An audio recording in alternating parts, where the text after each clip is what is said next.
Welcome to BV9 news. ముందుగా headlines చూద్దాం. రాహుల్ గాంధీ లేఖపై రేవంత్ రెడ్డి స్పందన. రోహిత్ వేముల చట్టం తీసుకురావాలని రాహుల్ గాంధీ లేఖ ఎక్స్ వేదికగా స్పందించిన రేవంత్ రెడ్డి. రాహుల్ గాంధీ స్ఫూర్తిదాయకమైన పిలుపు తనను బలంగా తాకిందన్న రేవంత్ రెడ్డి.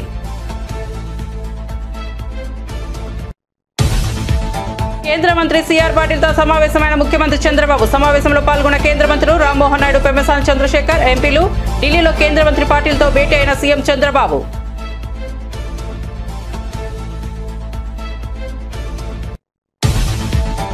టీడీపీ ప్రభుత్వంలో ఏ అధికారి ఇబ్బంది పడలేదన్న అనిత. ప్రతిపక్షంలో మాపై కేసులు నమోదయ్యాయి, మా వల్ల ఏ అధికారి ఇబ్బంది పడిన పరిస్థితి లేదని వెల్లడి. తప్పుడు పనులు చేయడం వల్ల అధికారులు ఇబ్బంది పడుతున్నారన్న మంత్రి.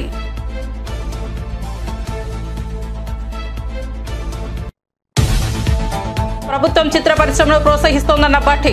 తెలుగు చిత్రాలను మాత్రమే కాదు, ఉర్దూ చిత్రాలను కూడా ప్రోత్సహిస్తామన్న డిప్యూటీ సీఎం భట్టి విక్రమార్క. తెలంగాణ గుండె చప్పుడును తన పాటల ద్వారా విశ్వవ్యాప్తంగా చేసిన వ్యక్తి గద్దర్. పిల్లవాడి నుంచి వృద్ధుడి వరకు గద్దర్ బాణీ పాటలను అనుకరిస్తారన్న భట్టి. విజయనగరం జిల్లాలో మంత్రి నిమ్మల రామానాయుడు పర్యటన. అధికారులు, నెల్లిమల ఎమ్మెల్యే కూటమి నేతలు అధికారులతో కలిసి ప్రాజెక్టు పరిశీలన. బ్యారేజ్ మెయింటెనెన్స్ పై ప్రత్యేక దృష్టి సారించాలని అధికారులకు ఆదేశం. 90% పనులు పూర్తయినా గత వైఎస్ఆర్సీపీ ప్రభుత్వం నిర్లక్ష్యం చేసిందని వెల్లడి. మళ్లీ పెరిగిన బంగారం ధరలు. 1,00,000 దాటిన 10 గ్రాముల బంగారం ధర. ఏకంగా 3,000 పెరిగిన గోల్డ్ రేట్. సామాన్యులకు మరింత భారం.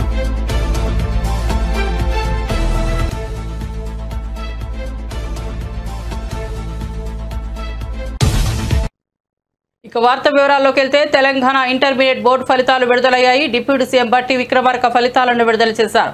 ఈసారి మొత్తం 9.5 లక్షల మంది విద్యార్థులు పరీక్షలు రాశారు. ఇంటర్ మొదటి సంవత్సరం ఉత్తీర్ణత శాతం 66.89%, ఇంటర్ రెండో సంవత్సరం ఉత్తీర్ణత శాతం 71.37%. ఈ ఫలితాల్లో బాలుల కన్నా మెరుగైన ఫలితాలు సాధించడంతో పైచేయి సాధించారు. మే 22 నుంచి ఇంటర్ సప్లిమెంటరీ పరీక్షలు ప్రారంభం కానున్నాయి. ఫలితాల్లో సందేహాలున్న విద్యార్థులు రీకౌంటింగ్, రీవెరిఫికేషన్ కు వారం రోజుల గడువు ఉంది. గౌరవ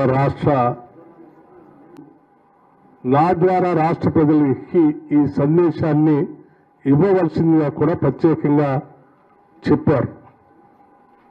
ఉత్తీర్ణులైనటువంటి విద్యార్థులందరికీ వారి అభినందనలు. వారి భవిష్యత్తు కోసం ఈ రాష్ట్ర ప్రభుత్వం విద్యాశాఖ నిరంతరం పనిచేస్తుందని వారు స్పష్టంగా మరొకసారి మీడియా ద్వారా రాష్ట్ర ప్రజలందరికీ, విద్యార్థులందరికీ తెలియజెప్పవలసిందిగా కూడా కోరారు. ఈ సందర్భంగా మరొకసారి రాష్ట్ర ప్రభుత్వం నుంచి ఈ పరీక్షలకు సంబంధించినటువంటి నిర్వహించినటువంటి విధానంలో, అట్లాగే విద్యా బోధనలో విద్యార్థులందరికీ దగ్గరుండి బోధించినటువంటి అధ్యాపకులకి, నిర్ణయించి ఫలితాల్ని స్పష్టంగా ట్రాన్స్పరెంట్ విధానంలో ప్రకటించినటువంటి యాజమాన్యానికి మరొకసారి నా హృదయపూర్వకమైనటువంటి అభినందనలు తెలియజేస్తూ, ఇప్పుడు మీ అందరి సమక్షంలో ఈ రిజల్ట్స్ ని లాంచ్ చేయబోతా ఉన్నాం.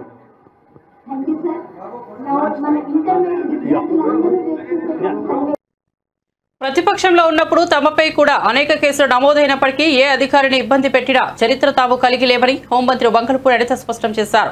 ప్రజావేదిక కూల్చినప్పటి నుంచి విధ్వంస రాజకీయాలు మొదలయ్యాయని గుర్తు చేస్తూ ఇప్పటికీ అధికారులు ఇబ్బంది పడుతున్న కారణం వారి తప్పిదాలేనని విమర్శించారు.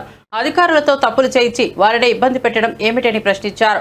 టీడీపీ పాలనలో ఎవరు ఇబ్బంది పడలేదని, అధికార యంత్రాంగాన్ని బాధపెట్టే పని తమ పార్టీ చేయదని అనిత హైలైట్ చేశారు.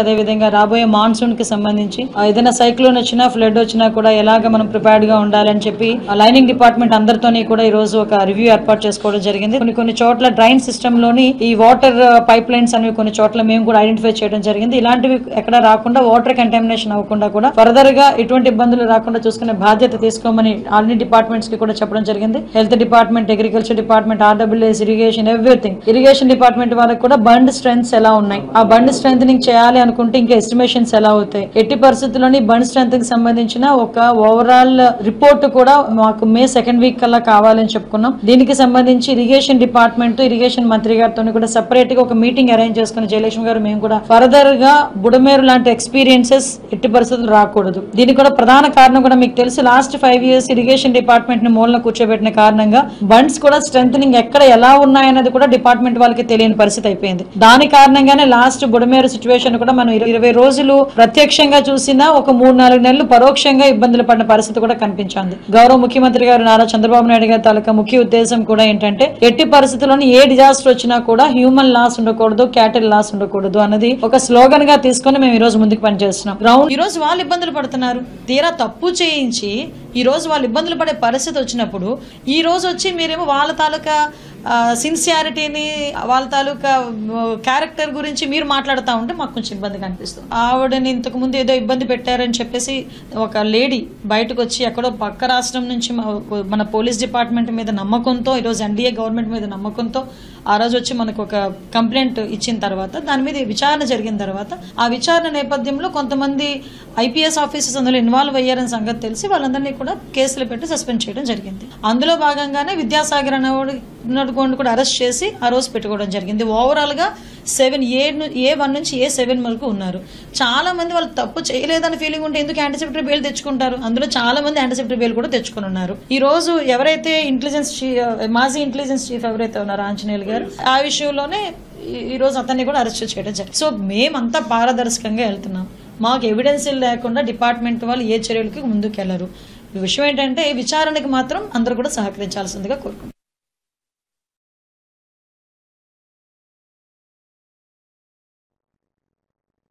తెలంగాణలో విద్యార్థుల ఆత్మహత్యలను నివారించేందుకు విద్యాసంస్థల్లో వివక్షను రూపుమాపేందుకు ప్రత్యేకంగా రోహిత్ వేముల చట్టం తీసుకురావాలని కాంగ్రెస్ అగ్రనేత రాహుల్ గాంధీ రాసిన లేఖపై తెలంగాణ ముఖ్యమంత్రి రేవంత్ రెడ్డి స్పందించారు.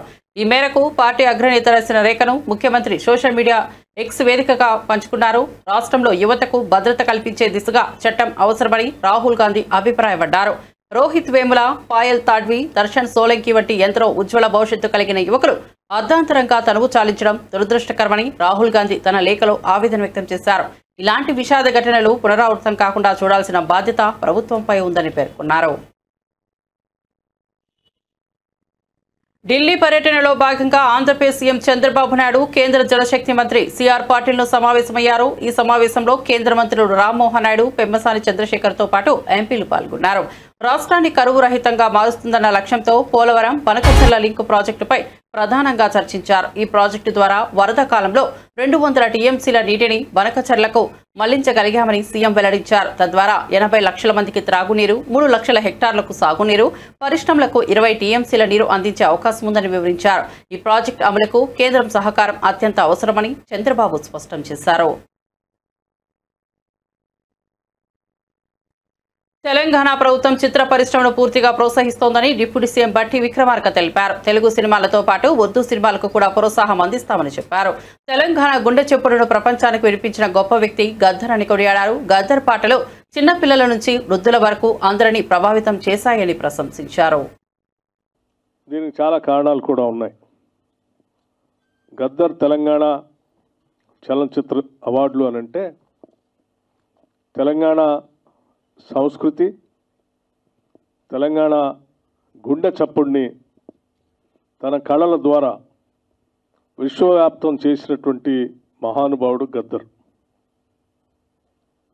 ఆయన బాణి కానీ లేకపోతే ఈ తెలంగాణలో ఉన్నటువంటి సంస్కృతిని, ఈ తెలంగాణలో ఉన్నటువంటి భావజాలాన్ని తెలంగాణ రాష్ట్రానికే కాకుండా దేశవ్యాప్తంతో పాటు ప్రపంచంలో ఒక స్పష్టమైనటువంటి మార్గాన్ని ఏర్పాటు చేయడం ద్వారా ప్రతి తెలంగాణ పల్లెలో కూడా ఆయన బాణి ద్వారా సమాజానికి పనికొచ్చేటువంటి కళల ద్వారా వ్యాప్తి చేసేటువంటి కార్యక్రమాన్ని ప్రతి చిన్నవాడి దగ్గర నుంచి వృద్ధుడి వరకు తీసుకొని ముందుకు వెళ్ళినటువంటి విషయం మనందరికీ తెలిసిందే. ఒక శతాబ్దానికి ఒక మనిషి అటువంటి వాళ్ళు పుడతారు. అటువంటి వాళ్ళు తెలంగాణ రాష్ట్రంలో పుట్టడం తెలంగాణ రాష్ట్ర అదృష్టంగా మేమంతా భావిస్తూ ఈ రాష్ట్ర అభివృద్ధి కోసం, తెలంగాణ రాష్ట్ర ఆవిర్భావం కోసం ఆయన పెద్ద ఎత్తున పాదయాత్ర చేసి సింగరేణి కాలనీస్ నుంచి మొదలుపెట్టి ఆదిలాబాద్ వరకు తన పాటతో తెలంగాణ రాష్ట్ర ఆవిర్భావానికి పెద్ద ఎత్తున ఊపిరిపోసిన మహానుభావుడి పేరు మీద ఆ కల్చర్ ద్వారా తీసుకొచ్చినటువంటి విప్లవం ద్వారా వచ్చినటువంటి ప్రక్రియతో ఇక్కడ ఉన్నటువంటి ప్రజలందరూ కూడా పెద్ద ఎత్తున ఉద్యమంలో పాల్గొని ప్రత్యేక రాష్ట్ర ఆవిర్భావానికి నాంది పలికారు. అటువంటి వ్యక్తి పేరు మీద ఈ కళలకు పుట్టినిల్లు అయినటువంటి హైదరాబాద్ నగరంలో ఉన్నటువంటి తెలంగాణ తెలుగు చలనచిత్ర పరిశ్రమని పూర్తిగా పెద్ద ఎత్తున ఈ దేశంలోనే కాదు ప్రపంచంలో కూడా ఎంత పెద్ద ఎత్తున సినిమా అవార్డులు చేసుకుంటారో అంతకంటే గొప్పగా హైదరాబాద్ నగరంలో చేయాలనేటువంటి ఆలోచనతోనే ఈ రాష్ట్ర ప్రభుత్వం చాలా స్పష్టంగా ఉంది. నేను మా మంత్రి గారు కోమటిరెడ్డి వెంకటరెడ్డి గారు కానీ YSR Congress party political adviser committee సభ్యులతో పార్టీ అధినేత మాజీ ముఖ్యమంత్రి వైఎస్ జగన్మోహన్ రెడ్డి కీలక సమావేశం నిర్వహించారు. పార్టీ భవిష్యత్ కార్యాచరణ, రాజకీయ వ్యూహాలపై ఈ భేటీలో చర్చించారని సమాచారం. రాష్ట్రంలో తాజా రాజకీయ పరిణామాలు, పార్టీ బలోపేతానికి తీసుకోవాల్సిన చర్యలు, నేతల సమన్వయం వంటి అంశాలపై సమగ్రంగా చర్చించారట. త్వరలో జరిగే పార్టీ కార్యకర్తల సమావేశాలకు దిశానిర్దేశం ఇచ్చిన జగన్ పార్టీ నేతలకు స్పష్టమైన మార్గదర్శకాలు అందించినట్లు తెలుస్తోంది. ప్రజల్లోకి వెళ్లి పార్టీ సిద్ధాంతాలు, తాము చేసిన అభివృద్ధి కార్యక్రమాలను వివరించాలంటూ సూచించినట్లు సమాచారం. వైఎస్ఆర్ కాంగ్రెస్ పార్టీ నేత విజయసాయిరెడ్డిపై మాజీ మంత్రి అంబటి రాంబాబు తీవ్రస్థాయిలో విమర్శలు చేశారు. ఇటీవల విజయసాయి చేస్తున్న వ్యాఖ్యలపై స్పందించిన అంబటి మా పార్టీ నుంచి బయటకు వెళ్లిపోయి మాపై బురద చల్లే ప్రయత్నం చేస్తున్నారని మండిపడ్డారు. అడ్డుగోలుగా మాట్లాడే వాళ్లకు సమాధానం చెప్పాల్సిన అవసరం లేదు. ఇలాంటి వాళ్లను మేము చాలా మందిని చూసాం. ఇప్పుడు చంద్రబాబు చేతుల్లోకి వెళ్లిపోయి మాట్లాడుతున్నాడని అంబటి ఆరోపించారు.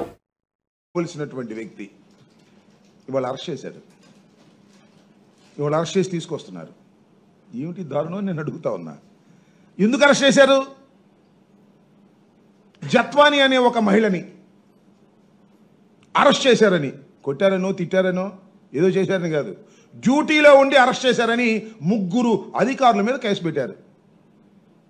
బాంబేలో నటిగా ఉన్నటువంటి ఒక చిన్న నటిగా ఉన్నటువంటి ఒక జత్వాని మీద కుక్కల విద్యాసాగర్ అనే వ్యక్తి కంప్లైంట్ ఇస్తే ఆ కంప్లైంట్ రిజిస్టర్ చేసి చట్టబద్ధంగా బాంబే వెళ్ళి ఆ రోజున సిపి గారు, ఏసీపీ గారు వెళ్ళి అరెస్ట్ చేసి తీసుకొచ్చి కోర్టులో ప్రొడ్యూస్ చేశారు.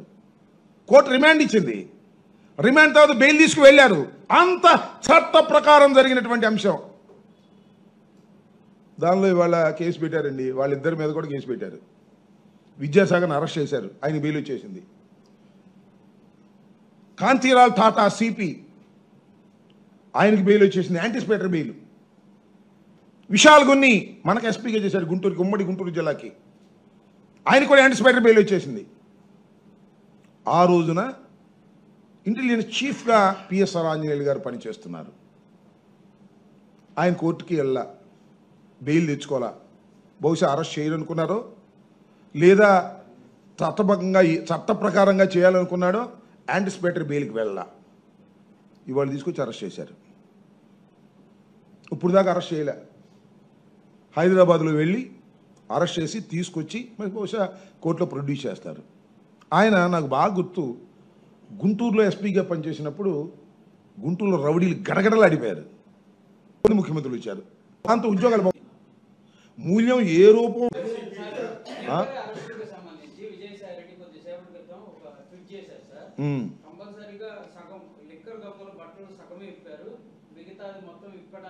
అంటే ఆయన కూడా ఇప్పేస్తే సగం ఆయన సగం అయి ఉంటుంది. ఏదో పిచ్చి ఏదేదో మాట్లాడుతుంటాడే. ఇప్పుడు పార్టీ నుంచి బయటికి వెళ్ళిన పెద్ద మనిషి ఆయన. పార్టీ నుంచి బయటికి వెళ్ళిన తర్వాత మా మీద బురద జల్లడానికి సిద్ధించుకున్నాడు. చంద్రబాబు చేతిలోకి వెళ్ళిపోయాడు. ఏముంది దానిలో, ఏదైనా మాట్లాడతాడు. అలాంటి వాటికి ఏం సమాధానం చెబుతాం అడ్డుగోలుగా మాట్లాడే వాళ్ళకి? మా పార్టీ నుంచి బయటికి వెళ్ళిపోయాడుగా. ఇక మా పార్టీ మీద బురద జల్లే కార్యక్రమం చేస్తున్నాడు. చేసుకొని ఎవడు కాదంట. ఇలాంటి చాలా చూసాం. సార్, వైసీపీ నాయకులు పెట్టిన ప్రతి కంప్లైంట్ ఐటీడీపీ నాయకులు ప్రతి కంప్లైంట్ మీద మేము కేసు రిజిస్టర్ చేస్తాం, రిసిప్ట్ కూడా ఇస్తున్నామని నిన్న హోంమంత్రి చెప్పడాన్ని ఎట్లా చూస్తారు?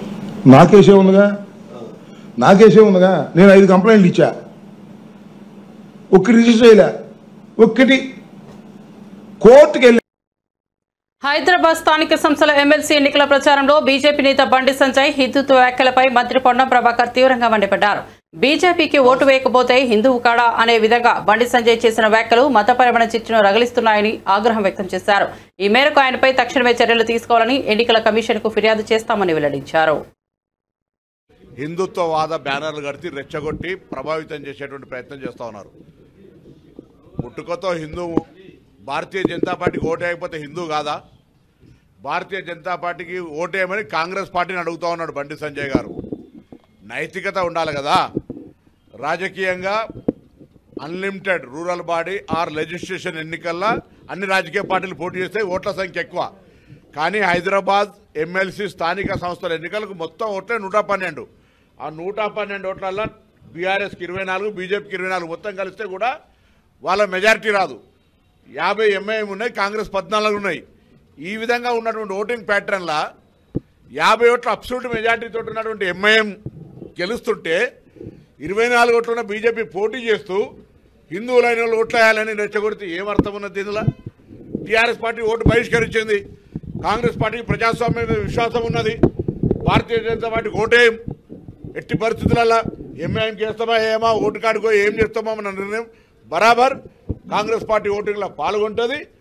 అదేవిధంగా ఈరోజు దేశ రాజకీయాలనే భారతీయ జనతా పార్టీ, కాంగ్రెస్ పార్టీ వేరు దారులు. మేము ప్రజాస్వామ్యాన్ని విశ్వసిస్తాం, వాళ్ళు నియంతృత్వాన్ని విశ్వసిస్తారు. మేము ప్రజాస్వామ్యాన్ని పరిరక్షిస్తాం, వాళ్ళు ప్రజాస్వామ్యాన్ని అపహాస్యం చేసే ప్రయత్నం చేస్తారు.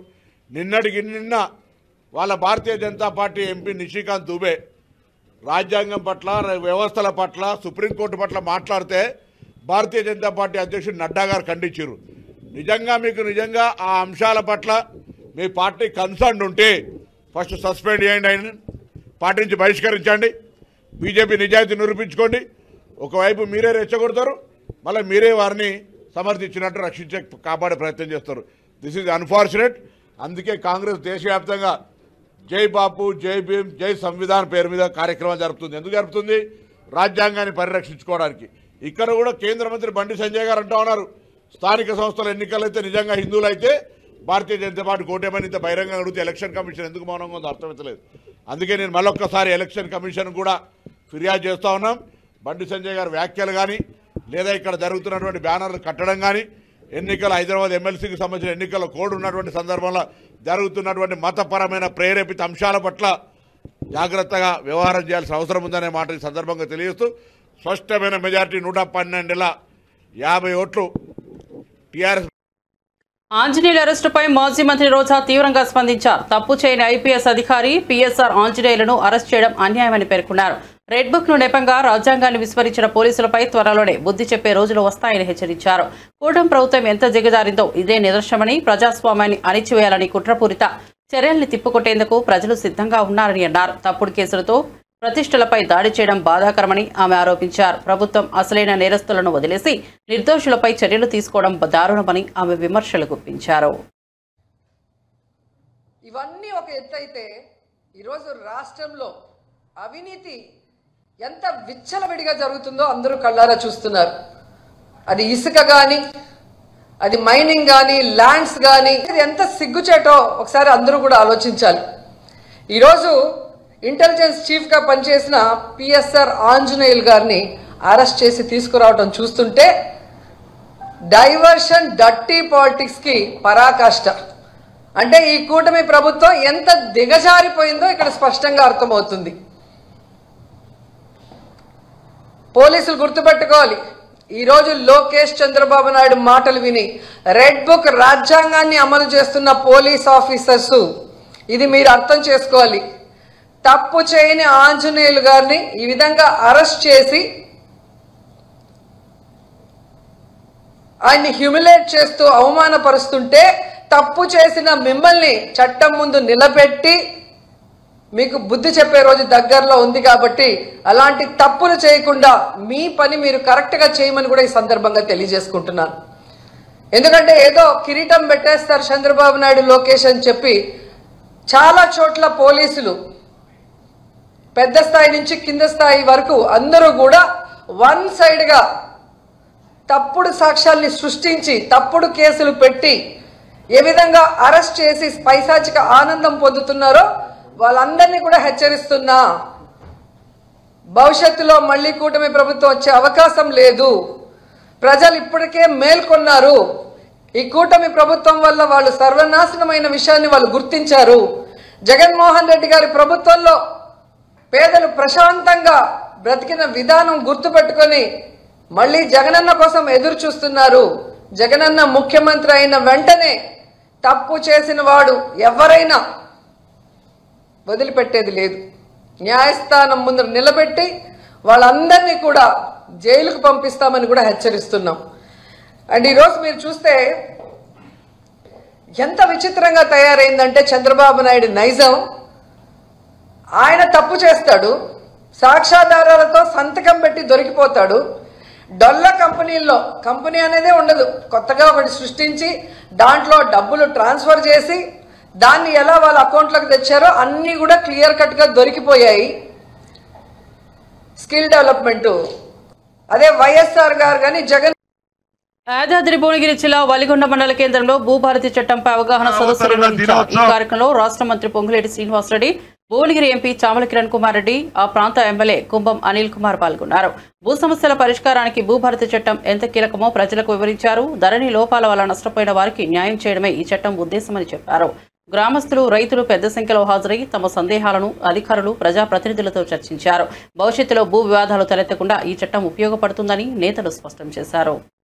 దినోత్సవం జూన్ 2వ తారీఖు నాటికి ఈ 4 మండలాలలో వీలైనన్ని సమస్యలని పరిష్కరిస్తూ ఇందిరమ్మ ప్రభుత్వం అంటేనే పేదోడు ప్రభుత్వం, ఇందిరమ్మ ప్రభుత్వం అంటేనే పేదవాడికి ప్రభుత్వ భూములు పంచే ప్రభుత్వం.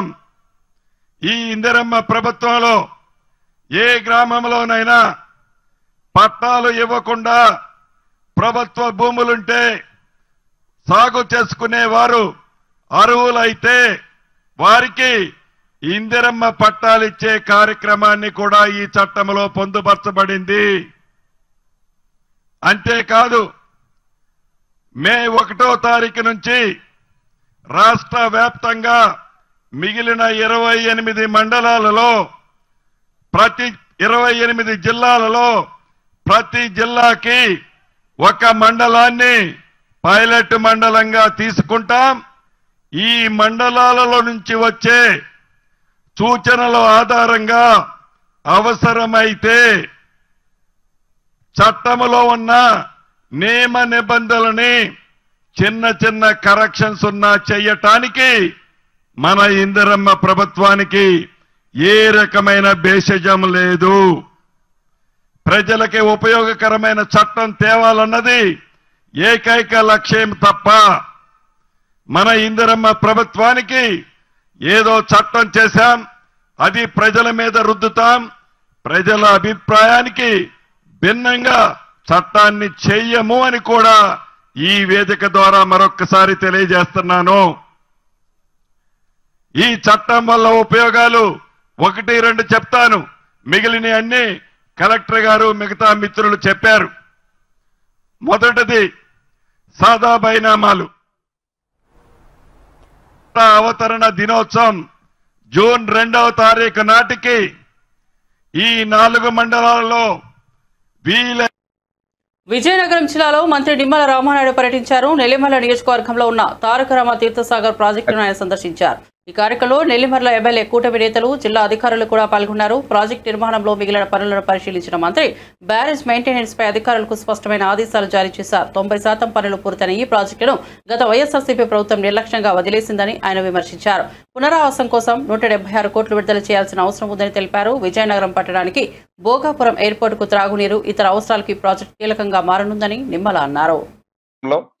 ఆ P4 ని మన ఈస్ట్ గోదావరిలో కూడా పగడ్బందీగా అమలు చేసేటువంటి విధంగా ప్రతి కాన్స్టిట్యున్సీలోనూ P4 ని మరి మానిటరింగ్ చేయడానికి ప్రతి కాన్స్టిట్యున్సీలోనూ కూడా ఒక 6 ఈ యొక్క P4 ని కాన్స్టిట్యున్సీ లెవెల్లో మరి వాళ్ళు కోఆర్డినేట్ చేసుకోవడానికి, అదేవిధంగా డిస్ట్రిక్ట్ లో కూడా ఒక 5 మెంబర్స్ ని మనం అపాయింట్మెంట్స్ ఇచ్చి ఆ P4ని పకడ్బందీగా ఈ యొక్క జిల్లాలో అమలు చేసేటువంటి విధంగా, అదేవిధంగా ఏదైతే గ్రామాల్లో కూడా బిలో పావర్టీ లైన్ ఎవరైతే ఉన్నారో ఆ బిలో పావర్టీ లైన్ లో మొదటి విడతగా ఆఖరి 20% మంది లో ఇన్కమ్ ఎవరైతే ఉంటారో అటువంటి వాళ్ళని ఐడెంటిఫై చేసి వాళ్ళని బంగారు కుటుంబాలుగా మనం మరి అనౌన్స్ చేసుకుని, ఎవరైతే ఎన్ఆర్ఐస్ కానీ ఎవరైతే దాతలు కానీ ఎవరైతే ఉంటారో వాళ్ళు సపోర్ట్ తీసుకుని ఆ బంగారు కుటుంబాలకి ప్రభుత్వం నుంచి ఆ సంక్షేమ కార్యక్రమాలు, అభివృద్ధి కార్యక్రమాలు, ఆ యొక్క ప్రయారిటీ వాళ్ళకి ఇచ్చేటువంటి విధంగా,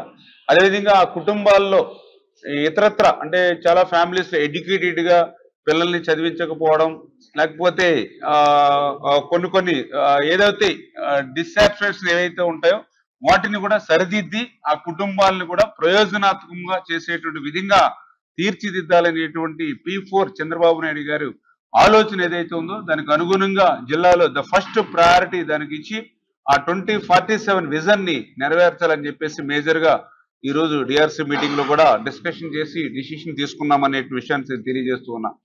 అదేవిధంగా ఏదైతే మరొక ముఖ్యమైనటువంటి శాండ్, ఎందుకంటే ఈవేళ రాష్ట్రంలో ఇసుక అనేది ఒక నిత్యావసర వస్తువుగా మారిపోయినటువంటి పరిస్థితి మనందరికీ తెలుసు.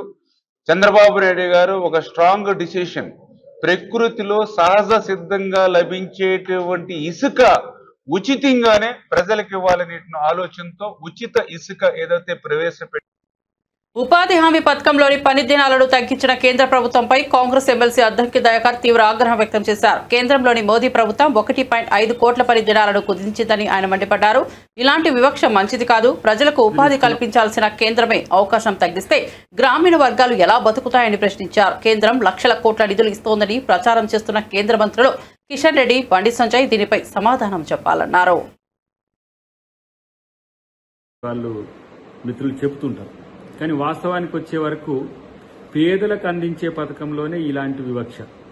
మళ్ళా సన్నబియ్యం మేమిస్తున్నాము, సన్నబియ్యంలో మా పాత్ర ఉంది, మేమే సన్నబియ్యానికి మోడీ గారు ఇస్తుందని ప్రచారం చేసుకోవడానికి ఎక్కడికక్కడికి వాళ్ళకి ఎలాంటి బేసిజాలు ఉండవు. కానీ ఈ పేదలు సన్నబియ్యం కొనుక్కోవడానికి ఉపయోగపడే పని చేసుకుంటే వచ్చే పైసలు తగ్గించాల్సిన పరిస్థితి ఎందుకు వచ్చింది? తెలంగాణ ప్రాంతంలో రూరల్ ప్రాంతం, ప్రత్యేకించి ఏజెన్సీ ప్రాంతం కూడా, రూరల్లో ఏజెన్సీ ప్రాంతాలు ఎక్కువ ఉంటున్న పరిస్థితిలో మనం మరింత ఎక్కువ పని దినాలను, మేము 12 కోట్ల పని దినాలు తెలంగాణ ప్రభుత్వం రిక్వెస్ట్ పెట్టగా గతంలో మాదిరిగా 8 కోట్లు, 8.5 కోట్లు లేకపోతే 9 కోట్ల పని దినాలు ఇవ్వడమైనా కూడా ఒక మంచి సానుకూలత ఉన్నట్టు అనుకుంటాం. కానీ దాంట్లో 1.5 కోట్ల పని దినాలను ఇవాళ పక్కన పెట్టి 6.5 కోట్ల పని దినాలను ఇవ్వడం అనేది ఒక రకంగా ఇక్కడ ఉపాధి కూలీలకు, నిరుపేదలకు ఈరోజు నష్టం జరిగించినట్టుగా భావిస్తున్నాం. కాబట్టి ఇట్లాంటి చర్యలు తీసుకుంటుంది ఏది బీజేపీ ప్రభుత్వం. పేదల పట్ల కమిట్మెంట్కి ఇదే దిక్సూచి. లేదంటే బంగారం ధరలు చారిత్రక గరిష్టానికి చేరాయి. దేశవ్యాప్తంగా 24 క్యారెట్ల 10 గ్రాముల బంగారం ధర 1,02,160కి పెరిగింది. గత 24 గంటల్లోనే 3,000 దాకా పెరగడం గమనార్హం. 22 క్యారెట్ల ధర 92,900, వెండి ధర 1,11,000కు చేరింది. శుభకార్యాలు, పెళ్లిళ్ల సీజన్ నేపథ్యంలో కొనుగోలుదారులకు ఇది పెద్ద భారంగా మారింది. హైదరాబాద్, విజయవాడ, విశాఖపట్నం వంటి నగరాల్లో ఇదే స్థాయిలో రేట్లు నమోదయ్యాయి. వడ్డీ రేట్ల తగ్గుదల, ఆర్థిక అస్థిరత కారణంగా పసిడి రికార్డు స్థాయిలో దూసుకుపోతోంది. బులెటిన్ ముగించే ముందు హెడ్లైన్స్ మరోసారి చూద్దాం. రాహుల్ గాంధీ లేఖపై రేవంత్ రెడ్డి స్పందన. రోహిత్ వేముల చట్టం తీసుకురావాలని రాహుల్ గాంధీ లేఖ, ఎక్స్ వేదికగా స్పందించిన రేవంత్ రెడ్డి. రాహుల్ గాంధీ స్ఫూర్తిదాయకమైన పిలుపు తనను బలంగా తాకిందన్న రేవంత్ రెడ్డి.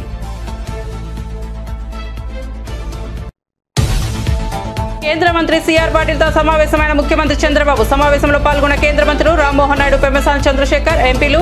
ఢిల్లీలో కేంద్ర మంత్రి పాటిల్తో భేటీ అయిన సీఎం చంద్రబాబు.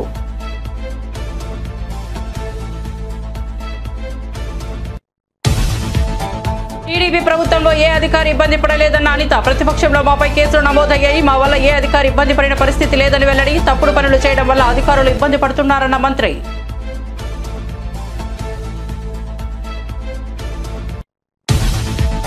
ప్రభుత్వం చిత్ర పరిశ్రమను ప్రోత్సహిస్తోందన్న భట్టి. తెలుగు చిత్రాలను మాత్రమే కాదు, ఉర్దూ చిత్రాలను కూడా ప్రోత్సహిస్తామన్న డిప్యూటీ సీఎం భట్టి విక్రమార్క. తెలంగాణ గుండె చప్పుడును తన పాటల ద్వారా విశ్వవ్యాప్తంగా చేసిన వ్యక్తి గద్దర్, పిల్లవాడి నుంచి వృద్ధుడి వరకు గద్దర్ బాణీ పాటలను అనుకరిస్తారన్న భట్టి. విజయనగరం జిల్లాలో మంత్రి నిమ్మల రామానాయుడు పర్యటన. అధికారులు, నెల్లిమల ఎమ్మెల్యే కూటమి నేతలు అధికారులతో కలిసి ప్రాజెక్టు పరిశీలన, బ్యారేజ్ మెయింటెనెన్స్ పై ప్రత్యేక దృష్టి సారించాలని అధికారులకు ఆదేశం. 90% పనులు పూర్తయినా గత వైఎస్ఆర్సీపీ ప్రభుత్వం నిర్లక్ష్యం చేసిందని వెల్లడి. మళ్లీ పెరిగిన బంగారం ధరలు. 1,00,000 దాటిన 10 గ్రాముల బంగారం ధర. ఏకంగా 3,000 పెరిగిన గోల్డ్ రేట్ సామాన్యులకు మరింత భారం.